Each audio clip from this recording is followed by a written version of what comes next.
Hello and welcome to Winchester Now. I'm Anna O'Brien. On today's programme, we hear more about the activities organised by Winchester Hospice to mark this week's Hospice Care Week. We pick up with the Winchester Litter Pickers. There's more to run from this year's Clarendon Marathon, plus we get clued up on a CSI experience at the University of Winchester. There's a news roundup and our community shout-outs too. Winchester Radio. Hundreds of people will walk through Winchester on Saturday night, raising money for Winchester Hospice.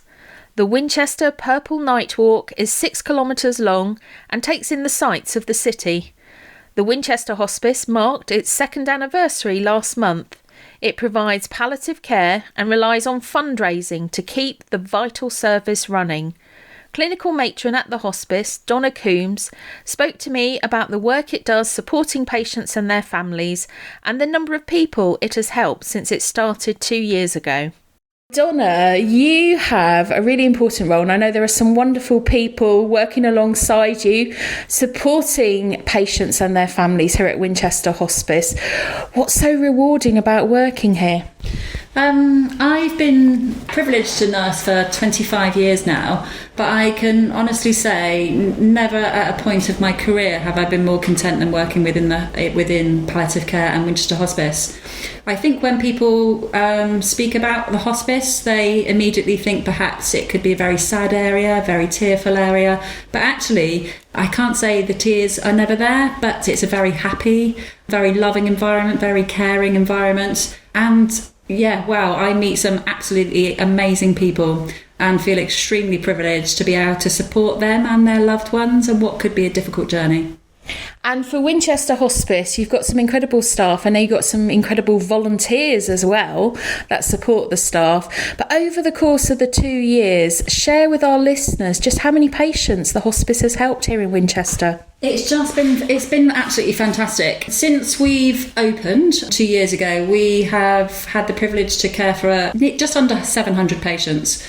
And that's patients coming into our inpatient unit. Additional to that, we've supported over 300 patients in the community. Currently, as we stand today, we've got over 80 patients that we're supporting in their own homes, which means that we're providing palliative care, symptom control, end-of-life care in their own environments, which means that they're able to stay around their loved ones, which is something that's really important to them. And that is such a key thing, because family members who are unpaid carers, they will take on lots more than maybe they can manage for their own health and well-being as well. And having that supportive environment at home where your staff are coming in and helping their loved ones at end of life is key. Absolutely. I'm in complete awe of families and the fact that they want to continue to support their loved ones. It's really important to them that their loved ones are looked after, supported, but doing that in isolation can be really scary, quite unnerving. Things can happen. There can be a lot of uncertainty and a lot of fear. And I think having one of our team and one of our community nurses going out, they feel like they're sharing someone's holding their hand on the journey, giving them that support, offering them advice, having that listening ear, as well as providing that direct patient care. And that enables them to stay there, have that reassurance, and be able to be continued, their symptoms being met. And what we can also do in additional to that is provide home care with their personal care with our home care team. And all of this, people want Winchester Hospice. They want it to thrive and survive, and it's been open for 2 years. But there is a cost to running the service. And during this Hospice Care Week, I think it's a great opportunity to let members of the public know how they can support the hospice, because you've got a number of activities taking place. We have got lots of exciting activities happening this week, including our pre-loved sale, which is at Winchester Hospice itself. And we've also got the Winchester Purple Night Walk. I'm really looking forward to that. We've got over 250 people involved walking Winchester. I believe it's about 6k, all with our gear on, lights, all singing and all dancing, but it's all about supporting our local community and enabling us to continue to run our service. And the Purple Night Walk, good opportunity for people to buy some of the merchandise that supports Winchester Hospice as well. I think there's going to be refreshments and food people can buy as well. The most important thing really is it's about us and celebrating our success and raising awareness and raising hopefully a bit more money supporting our charity. But it's great for families to come together. I know my husband will be joining myself and my son will be coming along, and that's what I've loved. It's really generated lots of enthusiasm. Staff can't wait. But yeah, it's all about the local community coming together to continue to support our community. And it's a great event taking place at the weekend. So it will be this Saturday, the 14th of October. It's a 6K circular walk and it starts and finishes at All Saints Church, and full details on the website for people to sign up. So I know that's winchesterhospice.com, where people can find full details of the upcoming events. And of course, the pre-love sale, so important in the difficult times we're living in as well. You've had some wonderful donations. All the funds raised are going to be supporting all the hospice services, but great opportunity for people to get a bargain as well when they may be struggling to maybe buy things new. They could get some real treasures here. I know this is a second event that we've had such as this. It was an amazing response before. So yeah, I do encourage people to come along. Always good to search out for a bargain, but there'll be lots of them. But equally, you get the opportunity to come up to the hospice and see what it's all about. Well, we're so grateful for you during your very busy working day talking to us at Winchester Radio. winchesterhospice.com for our listeners if they want to sign up and get involved in any of the events. And I know there's always opportunities for people to get involved and help at the hospice as volunteers as well. So if they check out the website, they can find out some of the ways they could help you there, whether on reception, which I think is one of the areas you're looking for volunteers at the moment, or elsewhere, supporting families and supporting staff. Absolutely. I can't begin to thank our volunteers. Everyone that helps at the hospice is just fantastic. But we've got a large group of volunteers now. They help us from reception work. They help with the inpatients, talking to patients, doing different activities with them, just being general support. We've also got some fantastic garden volunteers. Our garden looks just amazing. So yeah, please do come and help support us, and do come and have a look around. Now for a story about a group that's been running for nearly 30 years. When you're out and about, you may have seen the Winchester Litter Pickers with their bright yellow tabards and litter grabbers. Over the years, they've helped rid the city of thousands of bags of rubbish and also helped raise money for charity. Mary Blaxland spoke to their chairman, Eddie Woodnut. I've been a member now since 1996-97, when I was head teacher at Weston School, and the newly formed group of the Winchester Litter Pickers, who've been going about a year, asked if we wanted to get some young people involved, which I thought was a good idea. So we went out with the group on a Saturday morning and litter picked around the station on several occasions, and also supported them on other litter picks in the Stanmore area. My career then took a different direction. I went to a different school and went on and did other things, so I lost contact, I suppose, round about 1999, until I returned back to the area just before retiring, and I happened to live opposite the then chairman of the Winchester Litter Pickers, who reintroduced me to the group, and since then I've been fairly active. So all in all, for about the last 12 years, I suppose, I've been going on a regular basis with them. And tell me a bit about how often you go out and where you go. Our main litter pick is on a Monday morning. Every Monday, 10 o'clock sharp, we're up at the Winchester station. We call that our station approach litter pick, and we clear all the car parks, the roads all around the bus shelters at the station, etc. And then we gravitate outwards, taking in all the roads, streets and grassy areas and parks, up into the Green Hill Road area, up towards the hospital, down towards town. We get down as far as the lower end of North Wall. So it's a fairly extensive area we do on that. Then every other Wednesday we do what we call our suburban picks or suburban sorties, when we're out in a different area of Winchester. Over the course of a year, we've got two areas in Stanmore that we litter pick. We litter pick in Week, we litter pick in Winnall. We do two, one at the Black Path here today by Tesco's, and another one where we start from Garbett Road shops and we gravitate outwards around the estate there. We also then litter pick down near Bar End, near the leisure centre. We do another litter pick from the Derngate car park. We take in the old leisure centre and the park and surrounding areas there. So all in all, quite an extensive range of different areas across the city. And what sort of things do you find? How bad is litter around Winchester? It's always there. I mean, I can't say that it's got significantly worse, but it has got worse over the years. We find which is reflected nationally, a lot of cigarette waste. I was in Henry Beaufort School recently, and we were doing a piece of work with some youngsters there. It's 122 million tonnes of cigarette waste is dropped every week in this country. We find a significant amount now of disposable vapes, which is a big issue, I know, for a lot of councils and a lot of health people.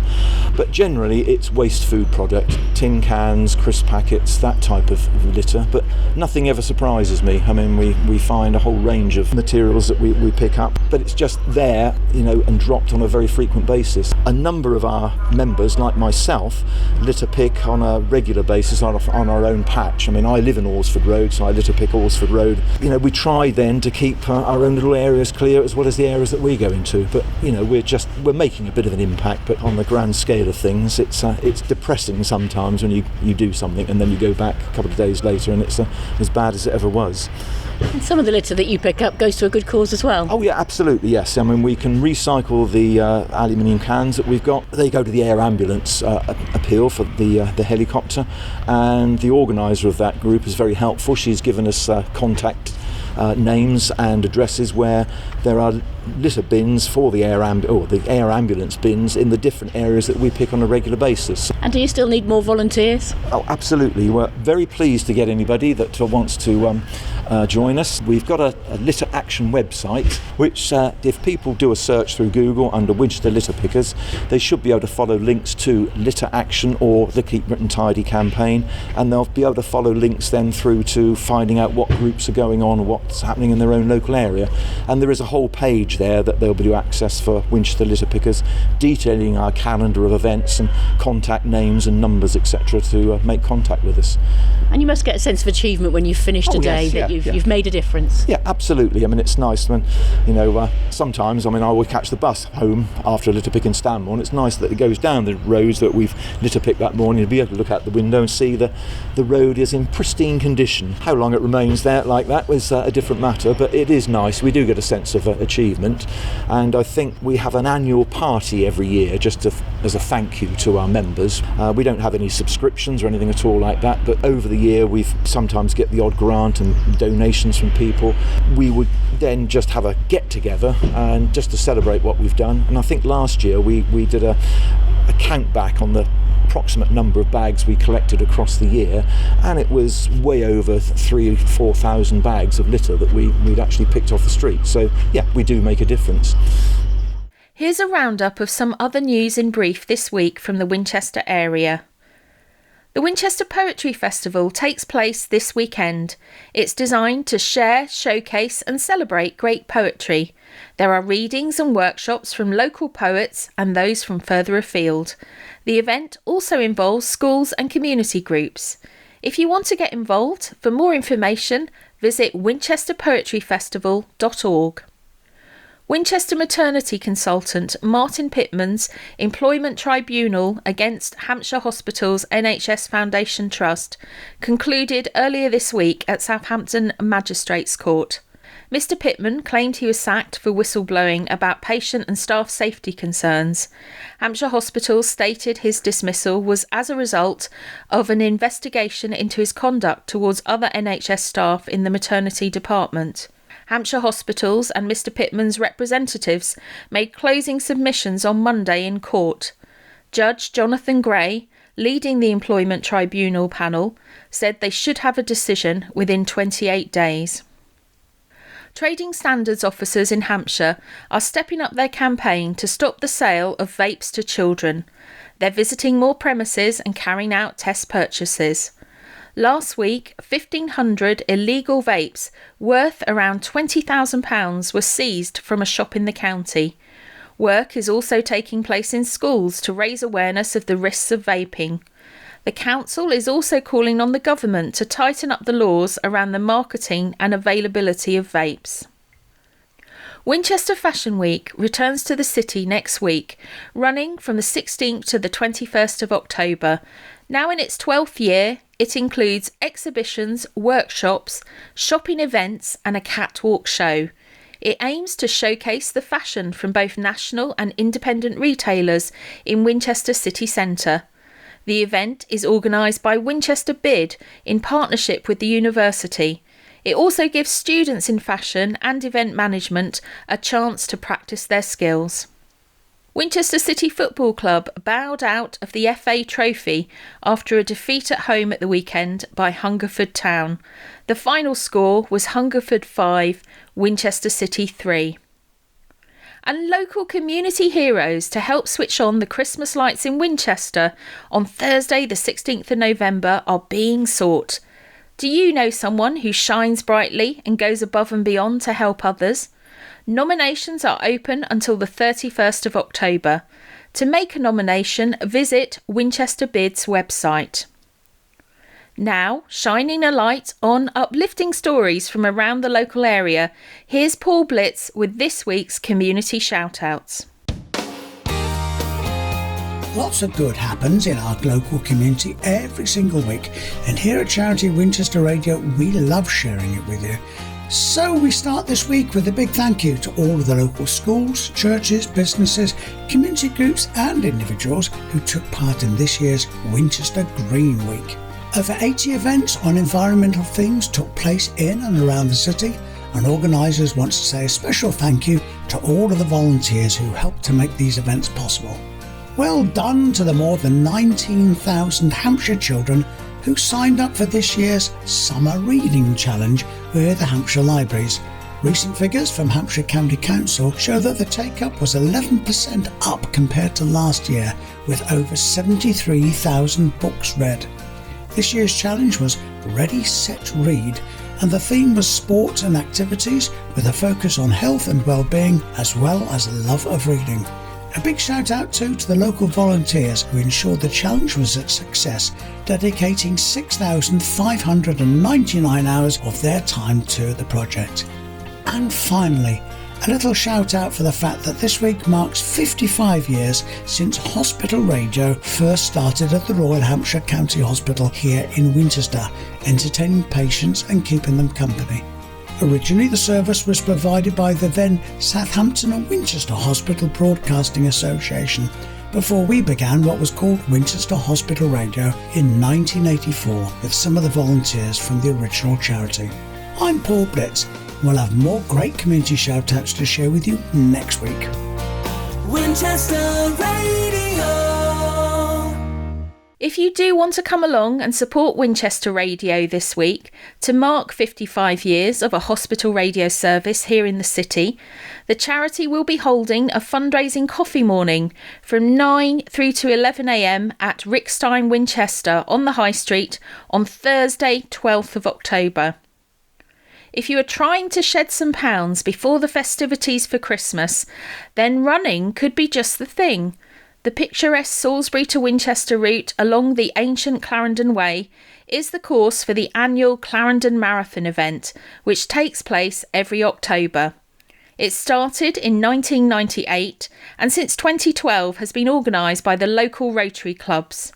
In another of our interviews from this year's recent Clarendon Marathon, Helen Down spoke to JJ Heath Caldwell, chairman of the Clarendon Marathon Organising Committee. I've just completed the Clarendon Half Marathon, or the full marathon with a 13-mile head start. How was it? It was great, but I had to disqualify myself because I forgot to pick up my number before I left. Oh no! No, actually, I spoke to my friends in the timing tent and they said they'd sort it out for me. Yes, I would have thought somebody with your position be able to do something about that. So how has it been taking part in something you've organised, helped organise? Well, I run it every year. I do the half marathon because the organising committee is about 50 people and we've got about 250 volunteers. So by the time you actually get to the day, then there's not really much for me to do. So I go to Salisbury in the morning and see all the full marathons go off and the relays. Then I go to Broughton and then I run from Broughton, and it's great. But I'm taking videos along the way for Clarendon the movie and stop to chat to people and so forth. And towards the last few miles, I'm always looking for anybody to walk with to keep them company. So that's worked out quite well. I've walked the last few miles sort of thing. Not sure whether I'm helping them or they're helping me. Probably they're helping me, really. I'm sure you're all helping each other. It's great, isn't it? It's the atmosphere, the support you get from people at the end. Yeah, it's nice seeing a bit of a party atmosphere at the end. The staggered starts help because with the staggered starts, the slow runners can leave earlier, in which case around this time you're getting everybody sort of arriving. So, it's good. Fantastic. Excellent. And what would you say to anybody considering doing the Clarendon? Well, you've definitely got to come and do the Clarendon. It's one of those life's objectives. You know, you're born, you die, in the middle you probably get married, you get some sort of education and a job. The other thing you should do is the Clarendon Marathon. We've loved it. We always love it. We all love it. If you feel inspired to take part in the next Clarendon Marathon, make a note of the date. It is Sunday the 6th of October 2024. As well as running a full marathon, there are other opportunities. You could run a half marathon from Broughton to Winchester, or run as a relay team of 4, or do the 5-mile race. It is a not-for-profit event and raises thousands of pounds each year for charities. Volunteers to help marshal along the course on the day are always needed too. See the event website for more ways to get involved, and be prepared for lots of fun, mud and hills. Last Saturday at the University of Winchester, there were more hills to climb as 3 groups of would-be detectives were poised to solve the staged murder mystery of the body found on the podium. The scene was set when the university teamed up to run the activity as part of last week's justice-themed events in the city in aid of Winchester Cathedral entitled Justice for All. The special CSI-style experience, testing detection skills, gave members of the public taking part the opportunity to view the workings of the departments of policing, criminology, forensics and law, and how the faculty helps prepare students for real-life careers in the areas of law, crime and justice. I took part in this Winchester Whodunit at the weekend and spoke to Natasha Harding, Academic Head of Department of Policing, Criminology and Forensics, to uncover more. Share with us what has just happened this weekend, because it's been very exciting. My husband and I booked to come. We thoroughly enjoyed it. We've had a bit of a CSI experience. Absolutely. So a good old classic whodunit. There's a death at the university. We wanted to investigate. We wanted justice to be brought against the perpetrator. It's been absolutely fantastic. We've had 3 great investigation teams going round in our labs, in the crime scene house, in our courtroom, all just to try and get that answer, who done it. And of course, these are great facilities at the university, and you've got a number of students doing these courses now. Absolutely. We're a growing area. You know, we moved into our new faculty last summer, and it's just gone from strength to strength. It was unfortunate that we used the dean of that new faculty as the focus of today's investigations. He looked well on it for a dead body though. He looked super healthy for someone who'd been killed 3 times over this morning. So he is doing really well. But no, it's a growing area. Students are fascinated by this area, and we draw on all of that interest that they come into to really develop and grow them before they leave us after 3 or 4 years of study with us. And it's so good to get that hands-on experience, and I know the public I've spoken today have really enjoyed being here. Are you going to be doing events like this again? We're really hoping to. This is a first for us, and now we've kind of got that first thing. We'll take learning from this and think what we're going to be doing next time. But absolutely, keep your eyes out. We'll definitely have more of these coming. Thank you so much for talking to us at Winchester Radio. And here's what those members of the public we spoke to on the day thought of their experience. What did you think of your CSI experience? Oh, it was absolutely brilliant. They've put on a fantastic performance for us, and as a family group, we've absolutely loved spending time here on Saturday morning. Walking around the crime scene, I thought was really interesting and good to see kind of all the little bits that you can pick up on, and sometimes maybe going a bit too far in what you were looking into. It was great, really informative on what might go on behind the scenes as a policeman, as well as some students, so it was great. I think it was absolutely inspirational for everybody. It was a really great display of what Winchester University do and offer potential students. It was fun, inquisitive, it was engaging, everything that ticked all the boxes I thought it would do. Did you work out the murderer? I did work out the murderer, and I realised that several things that other people didn't, so I was like a bit canny with my answers. Yes, I did work out who it was, but not till fairly late on. I thought it was a really good experience, especially because in a few years I'm going to be doing my GCSEs, and I think this could be something I would like to do in the future. And did you enjoy going around the labs and seeing how all the evidence is gathered? Yes, I absolutely loved it. It was just really interesting. And what about yourself? I thought it was really, really fun. Definitely something I'd do again. And everyone was really friendly, so it was just really fun to do it. And we saw a number of different scenes. What did you enjoy most? Probably the one with all the blood, like where he was actually killed, because it was just really interesting to look at all the clues and try and figure it out. Well, I thought it was great. I love the courtroom stuff. I just think that's brilliant, and it was done so realistically. I was sitting there quite nervous in case I got in trouble, so it was brilliant. Fantastic. That's it for this week. We hope you've enjoyed the programme our volunteers produce. If you have a local story for us at Winchester Radio, do please send it to us at news@winchester.radio.